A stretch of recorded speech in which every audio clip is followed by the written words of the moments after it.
ಚರಂಡಿ ಮತ್ತು ಕಾವೇರಿ ನೀರಿದ್ದು ಅದರದ್ದೇ ಆದ ಇತಿಹಾಸ ಇದೆ. ಸುಮಾರು 2000 ಇಸ್ವಿ 2001ರಲ್ಲಿ ಅವತ್ತಿನ ಸರ್ಕಾರದ ಒಂದು ಟೀಮ್ ಕಳಿಸಿದ್ರು, ರಿಟೈರ್ಡ್ IAS ಆಫೀಸರ್ಸ್ ಒಂದು ಟೀಮ್ ಕಳಿಸಿದ್ರು 2002ರಲ್ಲಿ. ಅವಾಗ ಅವ್ರು ಬಂದು ನಮ್ಮಲ್ಲಿ ಪರ್ಮನೆಂಟ್ ವಾಟರ್ ಸೋರ್ಸಸ್ ಇಲ್ಲ, ಅಂದ್ರೆ ನಮ್ಗೆ ಶಾಶ್ವತವಾದ ಕುಡಿಯೋ ನೀರಿಲ್ಲ. ಯಾಕಂದ್ರೆ ಅಂಡರ್ಟೇನಿಯಸ್ ಸಿಸ್ಟಮ್ಗೆ ನೀರು ಅಷ್ಟೇ ಪ್ರಾಮುಖ್ಯತೆ ಇದೆ, ಅದಿಲ್ಲ ಅಂದ್ಬಿಟ್ಟು ರಿಪೋರ್ಟ್ ಹಾಕ್ಬಿಟ್ಟು ಅವತ್ತಿಗೆ ಅದು ರಿಜೆಕ್ಟ್ ಆಗಿತ್ತು. ಯಾಕಂದ್ರೆ ಸಣ್ಣ ಪುಟ್ಟ ಚಿಕ್ಕ ಹೋಬಳಿಗಳಲ್ಲೆಲ್ಲ ಈ ಹಿಂದೆ ಅಂಡರ್ಟೇನಿಯಸ್ ಸಿಸ್ಟಮ್ ಎಲ್ಲ ಬಂದಿತ್ತು. ನಾನು ತಿಳಿದಾಗೆ ಕುದೂರು ಅಥವಾ ಸೋಲೂರು ಎಲ್ಲೋ ಇರ್ಬೋದು ಅಂತ ನನ್ನ ಭಾವನೆ. ಕುದೂರಿನಲ್ಲಿ ಇರ್ಬೋದೇನೋ, ಯಾಕಂದ್ರೆ ಅಂತ ಒಂದು ಚಿಕ್ಕ ಗ್ರಾಮದಲ್ಲೂ ಸಹ ಅಂಡರ್ಟೇನಿಯಸ್ ಸಿಸ್ಟಮ್ ಇದ್ರು ನಮ್ಮ ನೆಲಮಂಗಲಕ್ಕೆ ಬಂದಿರಲಿಲ್ಲ. ಹಲವಾರು ಹಿಂದೆ ಇದ್ದಂತ ಶಾಸಕರು ಏನೇ ಒಂದು ವ್ಯವಸ್ಥೆನಲ್ಲಿ ಇವ್ರ ತರ ಪಟ್ಟಿಡಿದು ಕೆಲಸ ಮಾಡಿಸೋ ಒಂದು ಅವರಲ್ಲಿ ಒಂದು ಹುಮ್ಮಸ್ಸಿರಲಿಲ್ಲ. ತದನಂತರ ಹಲವಾರು ಬಾರಿ ನಗರಸಭೆ, ಪಟ್ಟಣ ಪಂಚಾಯತಿ ಇರ್ಬೋದು, ಪುರಸಭೆ ಇರ್ಬೋದು, ನಗರಸಭೆ ಇರ್ಬೋದು, ಪ್ರತಿ ಸಾರಿ ಎಲ್ಲಾ ಸದಸ್ಯರುಗಳು ಅವತ್ತಿನ ವ್ಯವಸ್ಥೆನಲ್ಲಿ ಹೋರಾಟ ಮಾಡಿದ್ರು ಸಹ ಅದಕ್ಕೆ ಯಾವುದೇ ರೀತಿಯಾದ ಒಂದು ಪ್ರತಿಫಲ ಸಿಗ್ತಾ ಇರಲಿಲ್ಲ.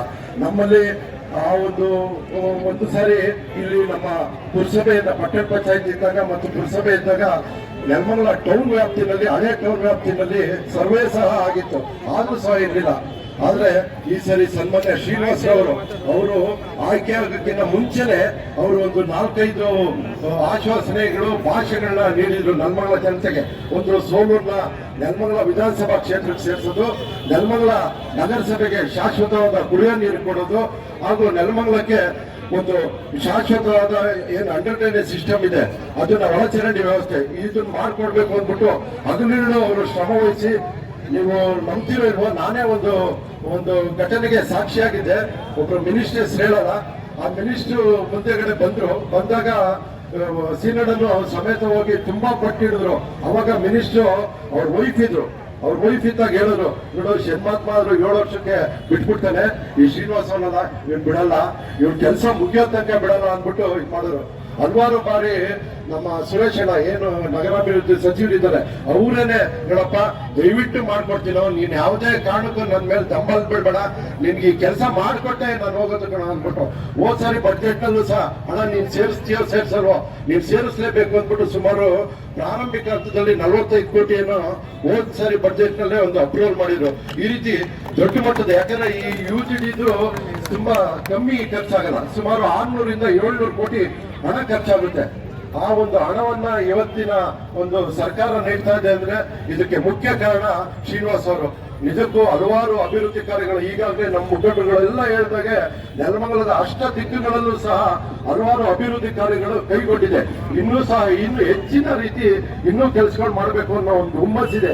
ಆ ಹುಮ್ಮಸ್ ಅವ್ರಿಗೆ ತುಂಬಕ್ಕೆ ನೀವೆಲ್ಲ ಈ ರೀತಿ ಅವ್ರಿಗೆ ಒಂದು ಬಲ ಕೊಟ್ಟಾಗ ಅವ್ರಿಗೆ ಆ ಹುಮ್ಮಸ್ ಬರುತ್ತೆ. ಇನ್ನು ಹೆಚ್ಚಿನ ಕೆಲಸ ಕಾರ್ಯಗಳು ಕೈಗೊಳ್ಳಲಿಕ್ಕೆ ಅವ್ರಿಗೂ ಸಹ ಒಂದು ಹುಮ್ಮಸ್ ಬರುತ್ತೆ.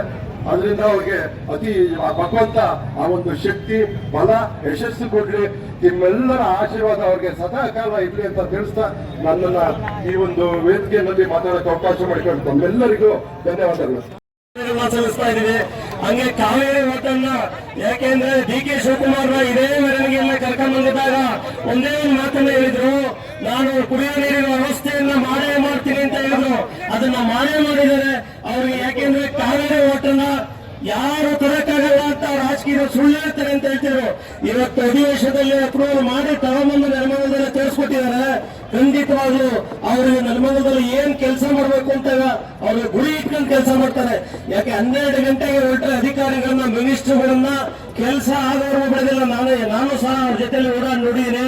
ಅವತ್ತು ನನಗೆ ಅಧಿವೇಶನದಲ್ಲಿ 2 ದಿನ ಮುಂಚಿತಾಗಿದ್ದಾಗ ನಮ್ಗೆ UGD ಕೊಡ್ಲೇಬೇಕು ಅಂತ ಸಿದ್ದರಾಮಯ್ಯ 2 ದಿನ ಮುಂಚೆನೆ ತಗೊಳ್ಳಿ, ನನ್ಗೆ ಯಾಕೆ ಇಷ್ಟೊಂದು ತಲೆ ತಿಂತೀಯ ಅಂತ ಹೇಳ್ತಿದ್ರು. ಇಲ್ಲ ಸರ್, ನಿಮ್ ಕಾಲ ಬೇಕಾದ್ರೆ ಬಿಟ್ಬಿಡ್ತೀನಿ, ನಮ್ಮ ನೆಲಮಂಗಲ ತಾಲೂಕಿಗೆ ಬಂದು ನೀವು ಮಾತು ಕೊಟ್ಟಿದ್ರ, ದಯವಿಟ್ಟು ಮಾಡ್ಕೊಡ್ಬೇಕು ಅಂತ ಹೇಳಿದ್ರು. ಆ ತರ ಖಂಡಿತವಾಗ್ಲೂ ಮಾಡಿಸಂತ ಏಕೈಕ ವ್ಯಕ್ತಿ ಅಂದ್ರೆ ನಮ್ಮ ಶ್ರೀನಿವಾಸ್ ಅಂತ ಹೇಳಕ್ ನಾನು ಇಷ್ಟಪಡ್ತೀನಿ. ಇವತ್ತು ನಮ್ಮ ಬಿಲಮಂಗಲ ಕೆರೆಗೆ 17 ಕೋಟಿ ರೂಪಾಯಿ ಹಾಕಿದ್ದಾರೆ. ಅದು ಸಹ ನೆಲಮಂಗಲ ಸಾಂಕೇತಿಕ ಕೆರೆ ತರ ಡೆವಲಪ್ಮೆಂಟ್ ಅನ್ನ ಮಾಡ್ತಾರೆ. ಟೌನ್ ಕೆರೆಗೆ 12 ಕೋಟಿ ರೂಪಾಯಿ ಹಾಕಿದ್ದಾರೆ. ಅದು ಸದ್ಯದಲ್ಲೇ ಪೂಜೆ ಮಾಡಿಸಿ ಡೆವಲಪ್ಮೆಂಟ್ ಅಂತ ಮಾಡುವಂತ ಏಕೈಕ ವ್ಯಕ್ತಿ ನಮ್ಮ ಶ್ರೀನಿವಾಸ್ ಅಂತ ಹೇಳಕ್ ಇಷ್ಟಪಡ್ತೀನಿ. ಇನ್ನ ಹಲವಾರು ಅಭಿವೃದ್ಧಿಗಳನ್ನ ಮಾಡ್ತಾರೆ. ಇವತ್ತು ಸೊಂಡೆಗೊಪ್ಪ ರಸ್ತೆ ನೋಡ್ಬೋದು, ನಮ್ಮ ಬೆಂಗಳೂರು ನೈಸ್ ರೋಡ್ ಇದ್ದಂಗಿದೆ ಆ ತರ ರಸ್ತೆಯನ್ನ ಅಭಿವೃದ್ಧಿಯನ್ನ ಮಾಡ್ತಾರೆ. ಹಲವಾರು ಯೋಜನೆಗಳನ್ನ ಇಟ್ಕೊಂಡು ನಾವೆಲ್ಲ ಕಾಂಗ್ರೆಸ್ ಮುಖಂಡರು ಹೆಚ್ಚಿನಾಗಿ ಸಾಥನ್ನ ಕೊಡಬೇಕು. ಅವ್ರು ಇನ್ನ ನೆಲಮಂಗಲ ತಾಲೂಕನ್ನ ನಾವು ಮಾದರಿಯನ್ನಾಗಿ ಮಾಡಿಸ್ಕೋಬೇಕು ಅಂತ ನಮ್ಮ ಕನಸಿದೆ. ಖಂಡಿತವಾಗ್ಲೂ ನಾವು ಮಾಡೇ ಮಾಡ್ತಾರೆ ಅಂತ ಹೇಳ್ತಾ ನನ್ನ 2 ಮಾತು ಮುಗಿಸ್ತೀನಿ. ಜೈ ಹಿಂದ್, ಜೈ ಕರ್ನಾಟಕ.